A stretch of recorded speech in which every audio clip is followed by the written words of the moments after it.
Hello and welcome to another episode of Very Good Video Games. Today we are talking about Tunic. I personally have just beaten the game. Well, almost. I'm on the last boss myself, but We were literally just rooting for him during the boss fight, watching his stream in Discord, and we're like, I don't think he's gonna do this in time. So Rooting is a word that you could use. Mine was desperately keeping my mouth shut, not telling him what items to use to make this easy for him. yeah, we can talk about what our favorite items and stuff are in a bit, but I figure we can leave that, or we can just get right into it if you want. I think we should just get right into it.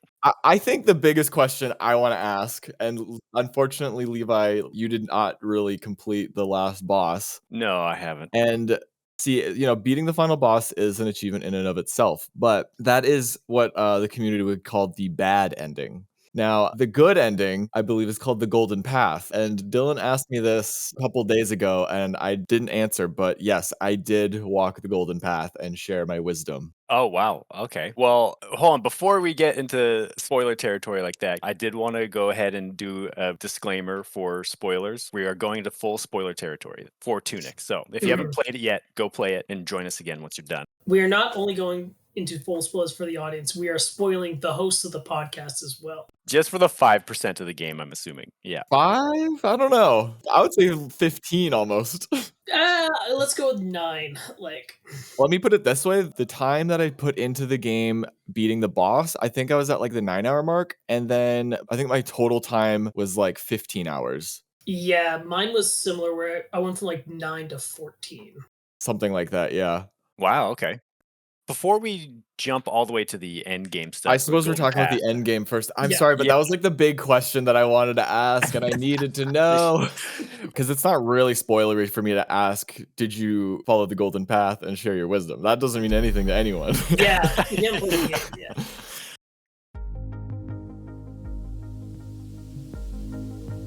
Yeah, so I wanted to ask you guys your general thoughts of the progression of the first act of the game. And as far as how I would define that, I felt like the first act was waking up on the beach to ringing the 2 bell towers, which in itself I would say is very Dark Souls 1. That's the first thing I thought. I was like, oh man, chosen undead going to ring the 2 bell towers, right on.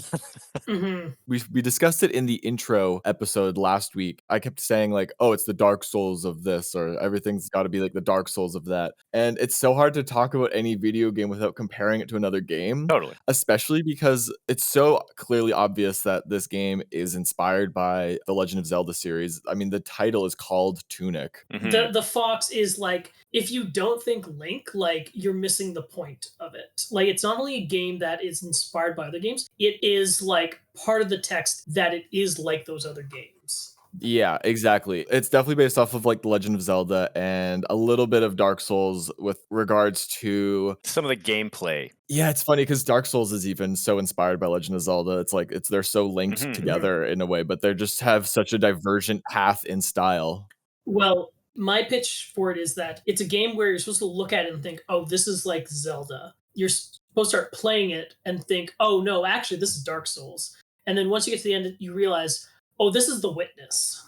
Oh, really? Okay. Well, I think we're skipping ahead. We're skipping ahead again. We are, but yeah. I was also going to say, you were talking about how much you love jumping around and stuff. As soon as you get the hero's laurels to boost around and stuff, I'm like, oh my God, I'm Hyper Light Drifter now. Yeah. Which is a great game. And immediately when I got that ability, I knew it was coming because I kept being like, there's got to be some way to get over to these islands and stuff. You could just tell, 100%. You know that that's going to happen at some point. Yeah, there's little carrots that they dangle in front of you that are just off the beaten path. You're like, okay, I clearly can't get over there with my equipment right now. I just got to leave it and I'll come back once I have the certain ability. You get kind of video game literate over the years of playing different games. You start to recognize the patterns that most games carry on from one to another. And Zelda does that a lot too. Absolutely, and actually, that was one of the things that I was thinking about is this is a game for gamers, clearly, like, it's referencing, like, common knowledge where you're supposed to know, like, "Oh, there's 3 flowers in that one spot. Oh, I gotta throw a bomb there and open up a secret door," and stuff, like, Mhm. typically, in other video games, it's like, "Oh, a crack in the wall? Gotta try that out," right? But they opted for something a little different, but, they at least hint at it well enough using, I believe, the map Oh, is how I discovered it. I did not discover it that way. I also discovered a couple of them by accident. Yes. Yeah. I actually discovered it at the quarry, like, so way later on, and it was from the bomb enemies that like to throw bombs at you, and it triggered one of the secret doorways, and I was like, "Wait, this whole time there's been secret doorways?" Like, so it was very late for me, and it took me a bit longer to piece together the 3 flower things, so Well, there's another way of piecing together certain hidden things. So, Levi, I was watching your game. I noticed that you were just a boring old orange fox.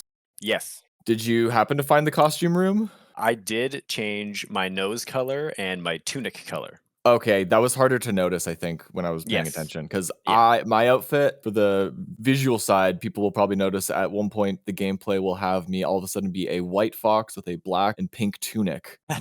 Nice. The thing is, the way that I found it is that I kept noticing my head looking down at the ground, and I'm like, "What is he looking at right now?" And it's like, he Mm. keeps Mhm. looking at, like, little secret things, and you're just Really? like he gives you, like, little clues that, like, there's stuff there. Yeah. That's how I found a couple of those other bombed door areas, is that he would just be looking down in a direction, and so it at least gave me a hint that there was something in the area I was supposed to be looking for. Just so everyone listening is aware, all the stuff they've been discussing in the past few minutes, I did not find a single damn one of these things throughout the entire game.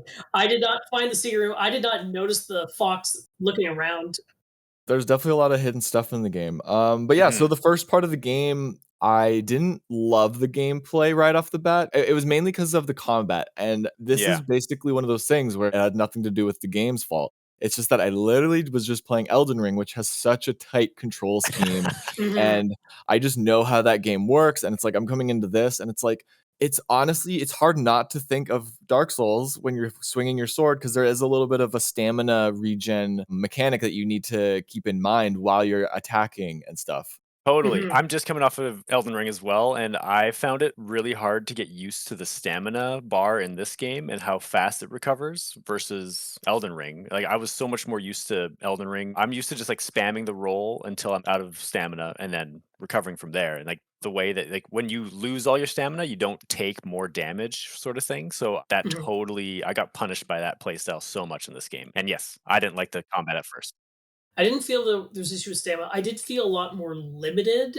This is a game where there is some variety in the combat if you choose.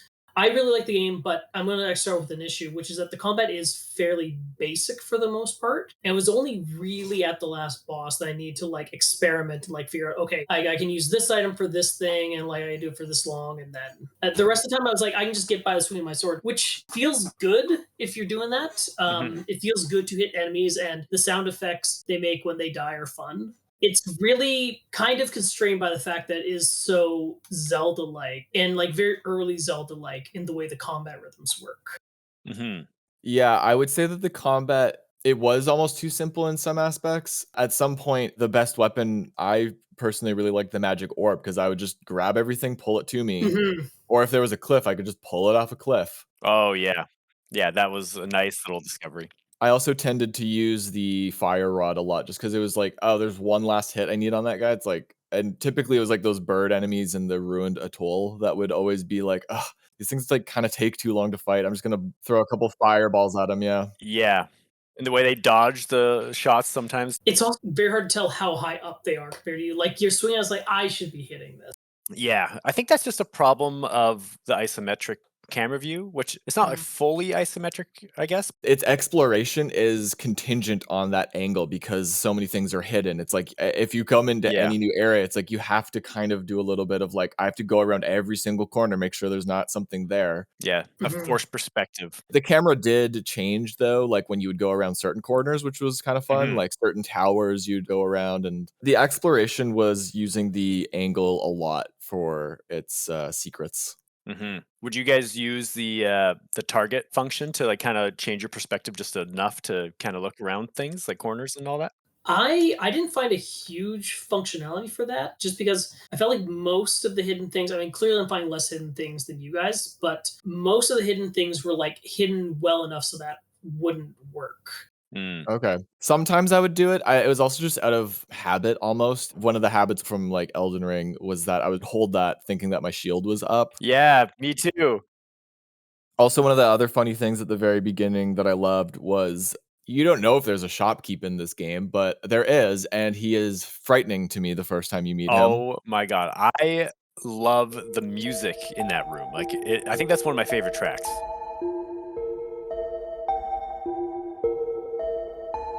It's pretty cool. Yeah. Oh, yeah. I guess a lot of the music was really good. Mhm. There's going to be again, for the visual folks on the YouTube channel, you'll see me run in and you'll just see the shopkeep come up and then me running away, not knowing if I'm about to fight it or what. Yeah. Yeah, that was the exact same reaction I had as well, like, running into this big black room, I just got total boss room vibes right off the bat, and when I saw him rise up, I was like, "Oh my god, okay." And then you see all the items pop up. It's like, oh, don't mind if I do. Yeah, and then I actually thought he was trying to bait me into, like, taking one, and then he would, like, kinda swipe at you kinda thing, but then I just went through the motions and paid my money and left, and The other thing I experimented with was a lot of games have the shopkeeper attack you if you attack the shopkeeper. So I just thought I'd take a swing at him, and there was nothing though. But I was like, that would be one of the more terrifying shopkeepers to attack you. yeah, I wonder if we 100% the game get to fight him or something and get, like, a secret unlock. Sort of fighting like Charon in Hades or something.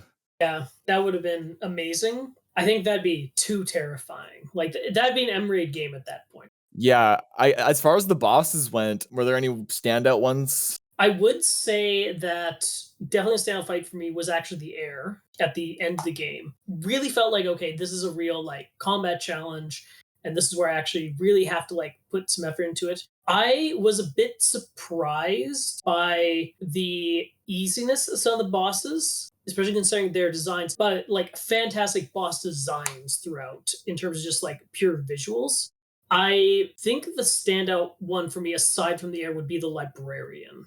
Mm, I was gonna mention the librarian as well. I thought yeah. he was fun, but I also did beat him first try, so I did too, but I had like fun with it, and I felt like okay, this is like a fair fight. I Like, think the Mm, one that kind of I thought was maybe the coolest at least was the siege engine in the Eastern Vault.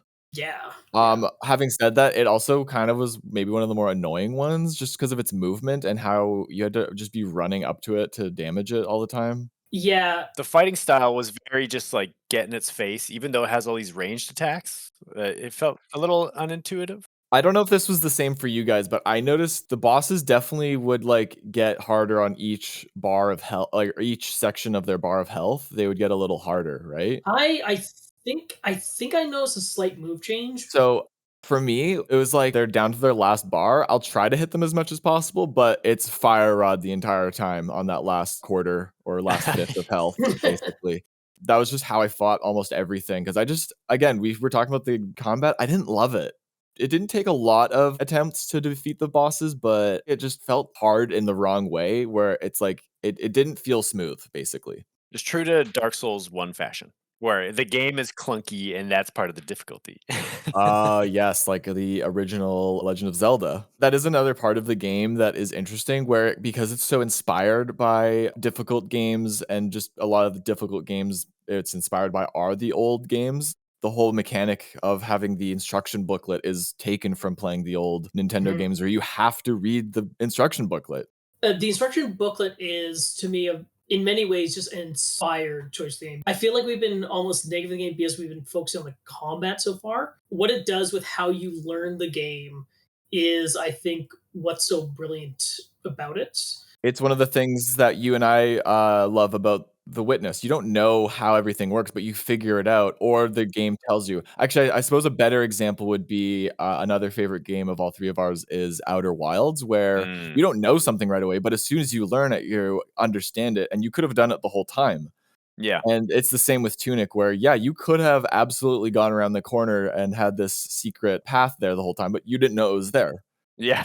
I actually remember discovering some of those shortcuts and being like kind of I felt like I was ripped off a bit because I was doing the searching in every corner sort of thing, and I feel like there was a few times where I had looked in particular corners or behind a box or something and was like, okay, my guy didn't go in anywhere. But then like when I came back out, I came out the same area and I was like, what? I feel like I fully swept that area. I should have found that Mhm. entranceway. Yeah, one in particular, I think actually there's two in Ruined Atoll that I think at the very beginning, if you go down the steps, If you go down the steps and sort of behind the staircase, you can go to the northwest beacon like right away. And I swear it's like, yeah, you're I totally agree. I thought I checked there, but it's like it's almost so obvious afterwards that you were like, "No, I must have tried it," or something like that. I must have. I'm so smart. I should have got this. Yeah, I'm trying to outsmart you, game.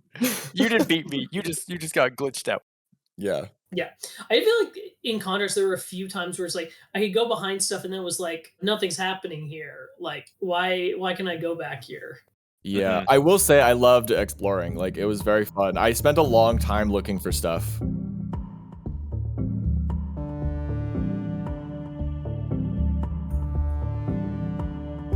Okay, so what did you guys think about after ringing the two bells and then going on to the middle section of the game? I guess the second part of the game you would define as collecting the 3 gems to unlock the prison. Yes, That's another thing. How did you feel about seeing this tall vulpine female trapped in a spiritual digital realm. I knew something bad would happen because you keep running across signs that literally have a bunch of skulls on them, and it's like, I should clearly not be doing this. well, it was unsure. It seemed like it was a prisoner, so you're like, "Oh, I need to help them get out." I thought the twist was going to be the prison was also keeping something else out because it previews another force in the game, I believe. Right.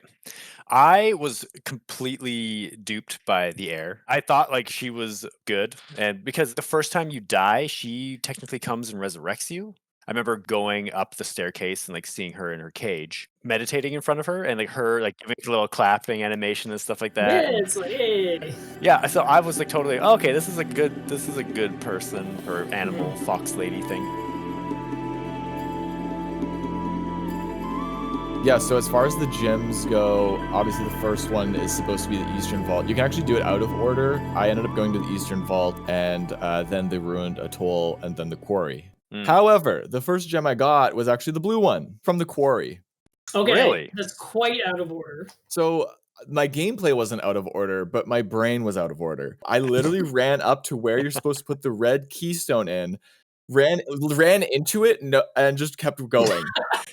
Oh, like outside of the first the siege engine So boss after I fight. beat the siege engine and grabbed that key, I just ran over and like it's like my body. It's not like I ran past it. My body is running into it, and I didn't get a prompt or anything to press A. So I just kept running.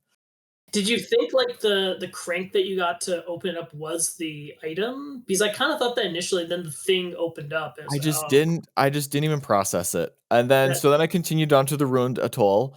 And again, for people watching, you'll see that I'm a bit of an idiot. I did everything correct, except for the fact that when I prayed at the center statue in the ruined atoll, I did not actually go in at the right time because I was just so used to all of the other beacons that you prayed at. You would just hold A for as long as you can. So I would do that. I walked in, but there you have to go in during the big beam of light, which I did not. And so I was very confused about that and thought, I'll come back to this later. And so, I'm gonna jump in here and say I did the exact same thing as you. you know me, I don't love looking things up, but Mm, for the sake of mhm. time, and I was just like running around the world confused. And because it's the type of game where it's in the style of old school games, so you don't know what you're doing. And if you stop playing and you're lost, you're lost. Like you truly don't know what to do. You kinda need to complete your train of thought before stopping. A lot of the times, yeah. So, basically, I had to look up I looked up, like, "Oh, everyone's getting the red and the green one first, so I should have gotten those already." And so what I found out was obviously, oh, I had to put the red keystone to get the red gem, and then I found out about the going up to the librarian. Apparently, everyone did the same thing as me and Dylan. This is the thing.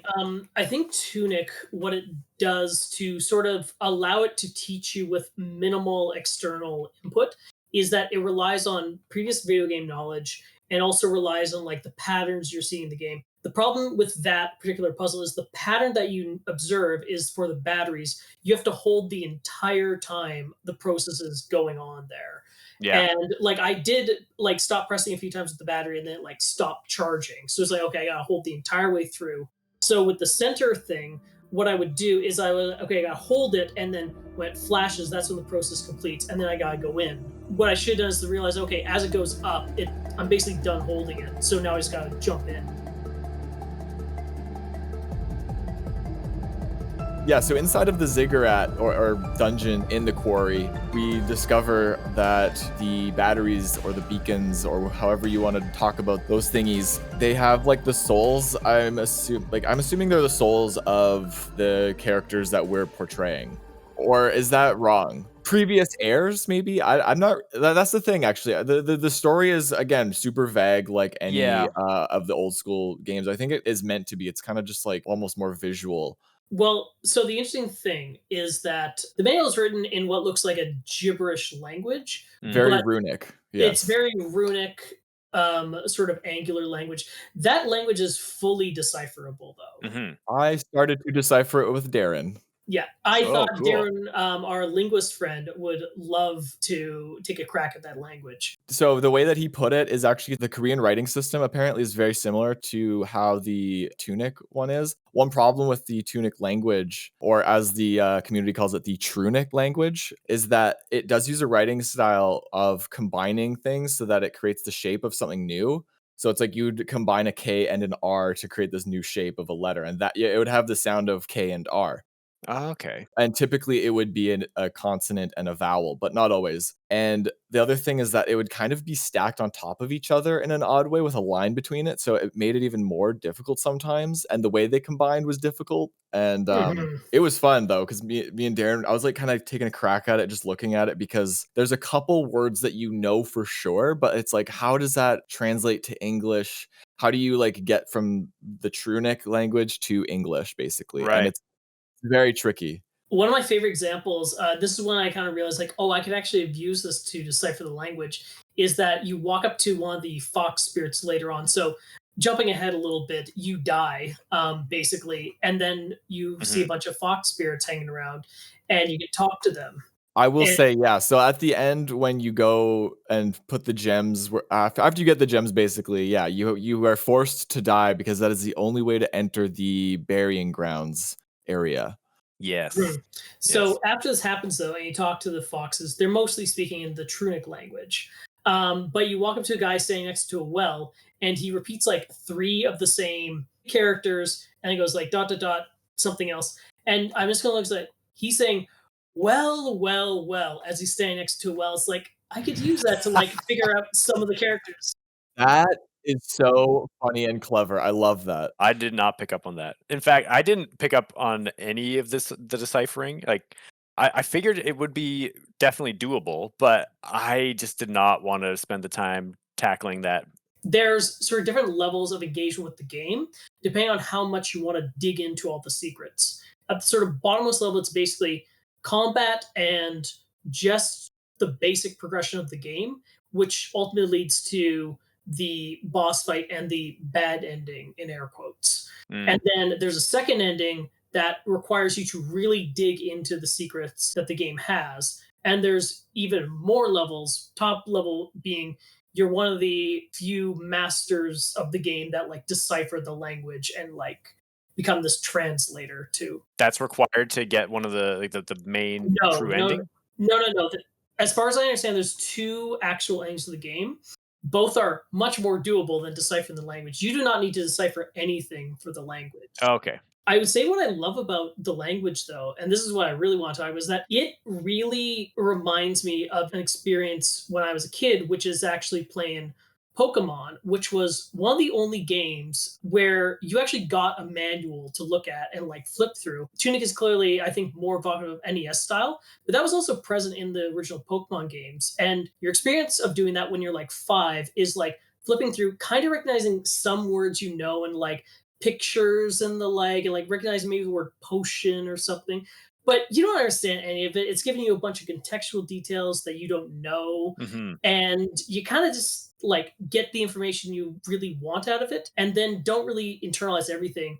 And I think the manual was really evoking that experience. If you actually look at translation, all the text that's put there, especially all the story text, is so overwritten and like abstract for like what is sort of essentially a kids game is what they're presenting. And like the story is about like this interdimensional use of this technology is like existent on astral plane and like seeps into the world or something like that. So what you see though is worship, power, evil person has sword, go fight them. It turns out this is like an eternal repeating cycle of struggles where like you fight the air and spoilers and then continue.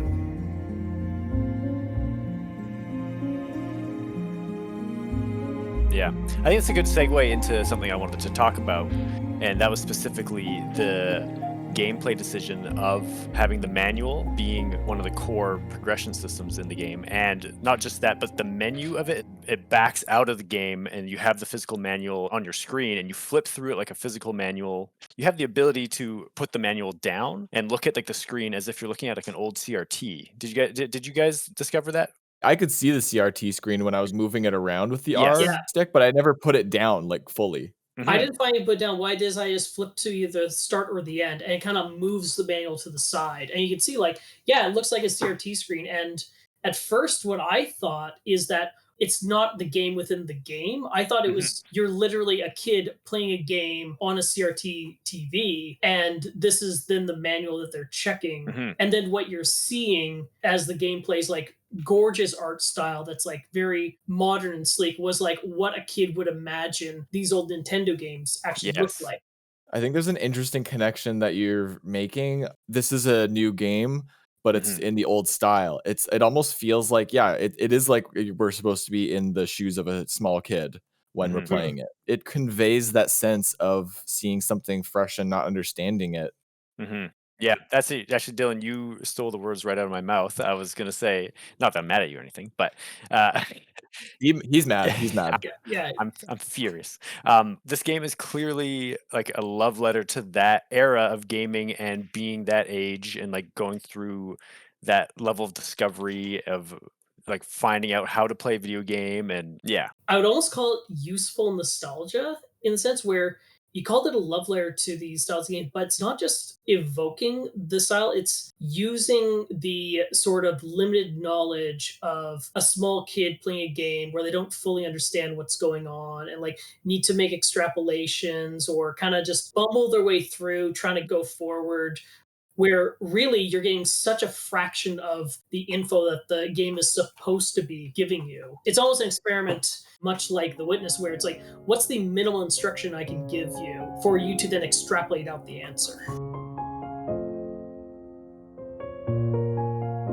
I will share an anecdote.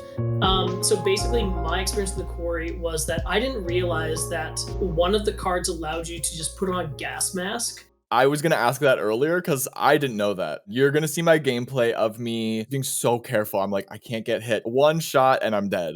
There's that part where you can't get away from any of the toxic purple miasma. I'm pretty sure I had the card for this. And for those who maybe are thinking of playing this game, there are a bunch of cards that you can equip, and they are super helpful, but they don't tell you anything about what they are. Having said that, the second time I went in that area, I learned about it and was much easier to explore without having the purple glow and just the Just screaming in your ears and draining your health. Oh, good. I didn't notice it was draining my health until I got to the quarry, and then I looked at it, I was like, where'd my health bar go? yeah, it was in the quarry when I realized, like, "Why did I die so quick there?" Yeah. Yo, game, where did my health bar go? Where did you put it? Yeah. Another thing that was interesting, one difference between this game design and like the classic game design that threw me off is that enemies will follow you through rooms, and like mobs are a lot more persistent in this game than other. Yes. They hunt you down in this game. That would happen a lot in the ruined atoll because that's like, I don't want to fight these stupid crabs. They're not worth it. They're not worth my time. And though it's like I just want to go run over here, and it's like there's a swarm of crabs that have followed me. Yeah.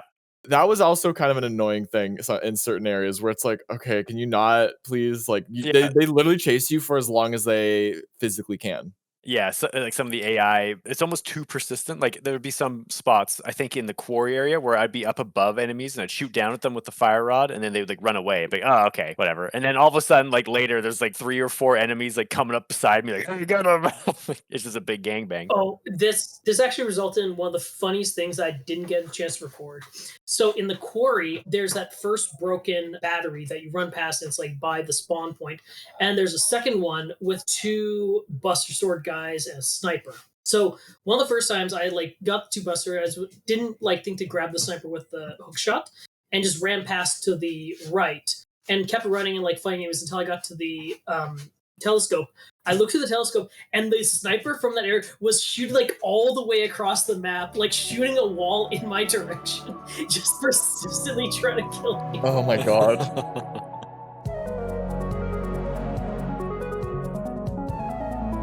After you free the air and she kills you basically in like one hit, and then it puts you back into the overworld as a spirit. I mean, like your health and stamina and magic bars, like all your stats are basically reduced back down to 0, and you have to go through a process of restoring them back to whatever values you had before then. So, what did you guys think about that? Yeah, the burying ground was pretty cool. I don't think there's really much to say about it. It is a neat mechanic that you have to be dead to enter the burying ground. There wasn't necessarily anything super interesting to talk about there.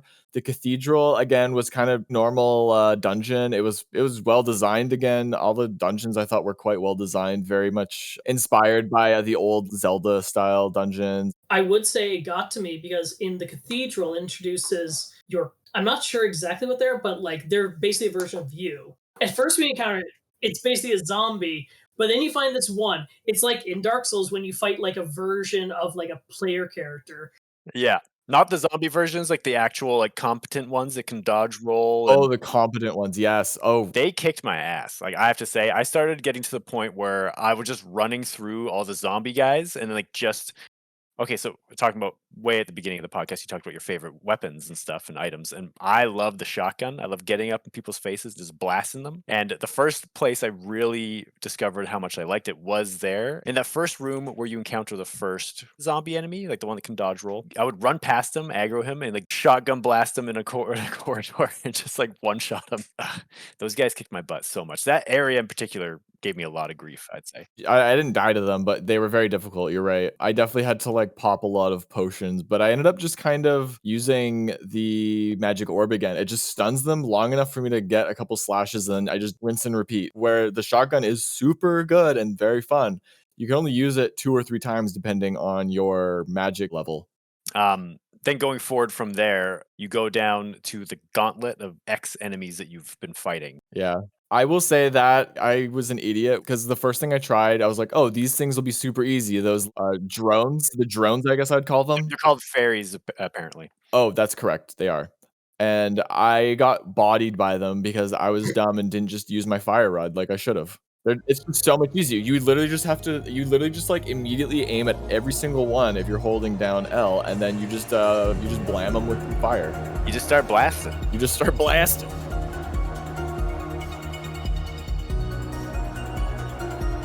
So I guess we want to talk about the very end of this game now, because I think that's what me and Dylan really want to get to.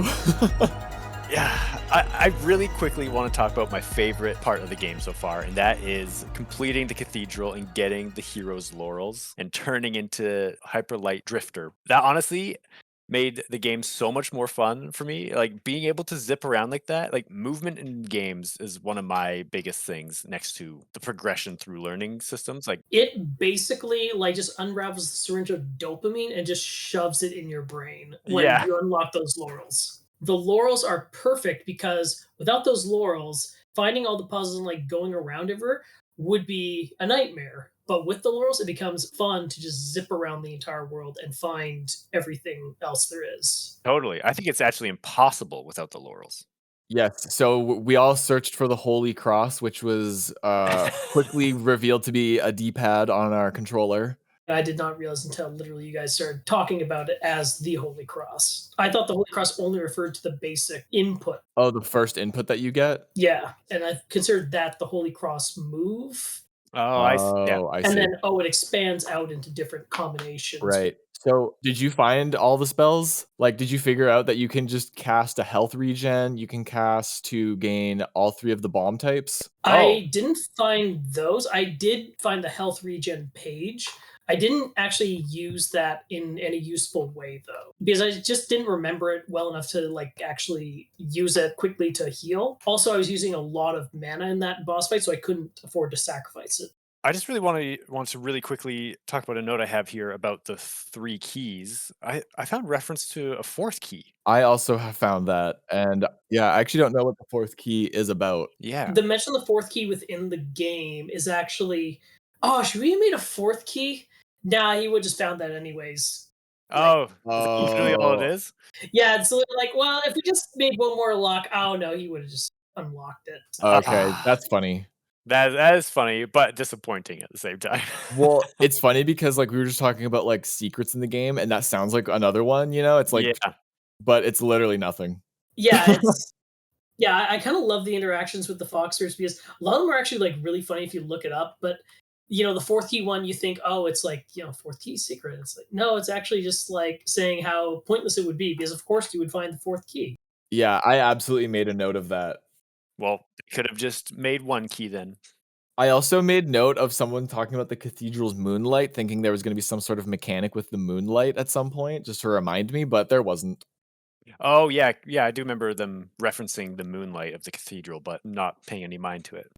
I also another funny thing is that if you talk to the librarian, he like mentioned a lot of keywords like Holy Cross and stuff like that. And then if you look at the translation, he's actually like sassing you when you talk to him. So, what, you're gonna try and solve with the Holy Cross something? Yeah, sure, go ahead. Of course. I love that.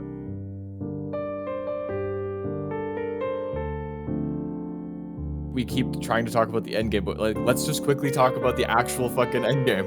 Finally, we can We're, like, talk right about there. the We're end talking game. about it. It's like we're Yeah. talking about the stuff at the end. It's like, yeah. A lot of people might get tired and not understand how to find all the fairies and stuff in the game, so they might just wanna go fight the boss. So you go and you find the boss, and it's a pretty hard fight, and as Levi has not actually finished it, I don't even know if he knows this, but it's typical fashion that it has 2 health bars. Phase 2? Yeah, there's a second phase. Of And the course. second phase is goddamn terrifying. It's a lot scarier and Oh, definitely god. more difficult, yeah, so you definitely wanna get better at the first phase so you don't use too many health potions. Okay, noted. Good tips for me. Yeah, so at the end of the fight, though, you defeat the heir, and then you are promptly encased in the exact same prison that the heir was in and locked in. So one day, someone will come along and defeat you. Wait, so it's implying that the heir is the last hero? It's the previous hero, yeah. Yep. It's a continuous cycle of hero overthrowing the heir and becoming the heir to the heir. Very Dark Souls, very Hollow Knight. Really? So, Also, having said that, hold though, on, no. I gotta jump in because I'm not sure if this is a glitch, but it was goddamn hilarious when it happened. So my strategy for the air fight was to mainly rely on the time slowing ability. I didn't find that until much later. I just never use it. So the time slowing ability is surprisingly useful for that last boss fight because it actually doesn't consume a lot of mana. So I actually did most of the fight in slow motion as it was swinging around me, and eventually I got good at reading its moves, and like eventually I could stop the time slowing for a little bit, and I got it down to like almost a hit, and then it did its sort of area effect attack, and Levi's seen it do 3 different circles. In the second phase, it's 5 circles that come and overlap across the arena. And I was like, I got 1 hit left. So I swing the sword, it does the death animation, and then I die, and I see half the cutscene, and then I get kicked out. What? And I had Oh, to do the entire fight again. That sucks. Oh my god. None of that, but the second time I did it, the first time I spent so much time in like the slow mo state, I kept consuming all the berries I had, and I went down to 1 berry, then down like I'm not gonna fucking beat her again. And then I actually did manage to do it because I spent so much time in slow mo. I actually learned to read the move set properly. So I spent most of it not using the slow mo until the very end. okay. In which case I beat her, didn't die as I beat her, and then got the ending cutscene where it says game over. Hmm. That's a good strategy. So that's a huge revelation for me. Like you guys telling me the ending that you get locked in to the same prison that the heir was after you beat her. Does that make sense though? Like from a lore perspective, like in the manual, it says that it's like the fight that keeps on happening over and over again, or something along those lines. Is it implying that what, like your little fox dude grows up into this big tall fox lady? I don't think so. It's not like you're fighting the person that you used to be, and then the next one is going to be you or anything. Hmm. I think it's different foxes going through because with the good ending, which is basically you completing the booklet and having all the pages in the booklet, Okay. you can show the booklet to the boss and they become friendly to you. They kind of almost become a bit of a mother figure to you. Oh. Yeah, because in the credits, they're both playing a game on a TV. Oh, that's cool. There's something about what we were talking about earlier with the connection between, like, the old and the past Hmm. where, like, sharing the experience between 2 people is better than just, like, 1 or Well, something? Yeah. there's a bit more context to it where it's actually really touching because when you see the cutscene when you get the game over screen, it shows you all these locations like a snowy mountaintop, the TV just sitting there on this island, these areas that are just sort of empty and like scenic. And then afterwards it says, "Oh, by the way, you're missing X many pages," which for me was just one page of the game because I couldn't figure out the puzzle before I fought the boss. I was missing 3. Yeah. And so it's like, do you either want to go to New Game Plus or you just want to go back and finish the booklet? So I chose go back, finish the booklet. Right. Of course. Then, once you finish the booklet and do the last puzzle, you show the boss the complete booklet, and then you see the exact same cutscene, except you and the heir are just chilling out in these locations. And it's actually really sweet seeing the contrast. And I think most players are meant to see both of them. This is clearly the good ending. Yeah, naturally.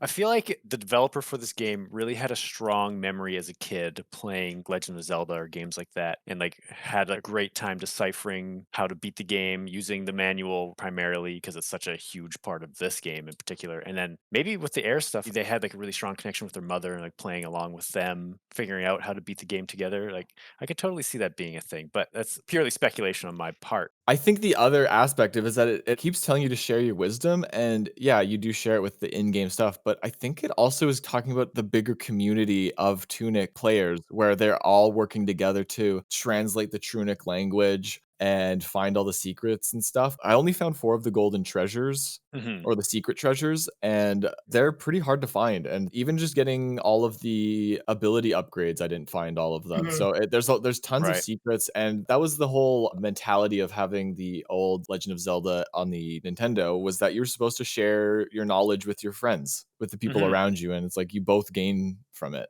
Yeah. Yeah. It's like a cool way of like adopting that old way of playing. Now, the reason, though, I think that they also need it is because there is actually a full on ARG or augmented reality game because there's not just a secret language in this, but there's actually a second secret language in the game. Oh.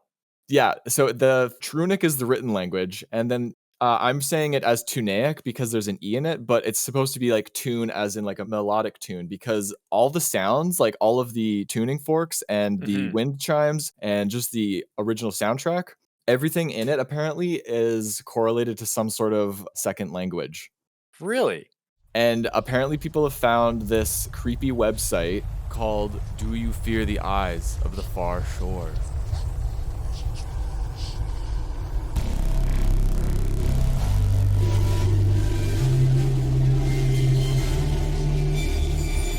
So yeah, Do You Fear the Eyes of the Far Shore site it's kind of just creepy.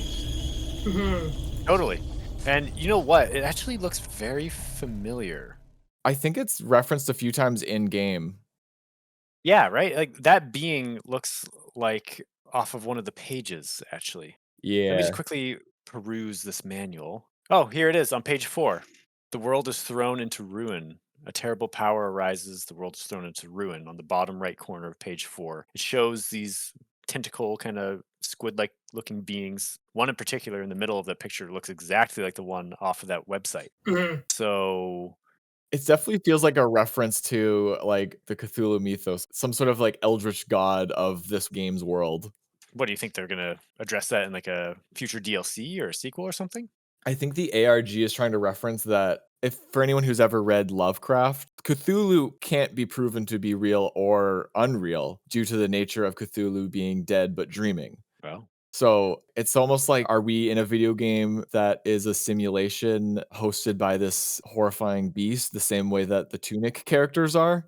wow, okay. I have not heard that before, but that's an interesting theory for sure. Hey, it's just something I thought of literally as we were talking.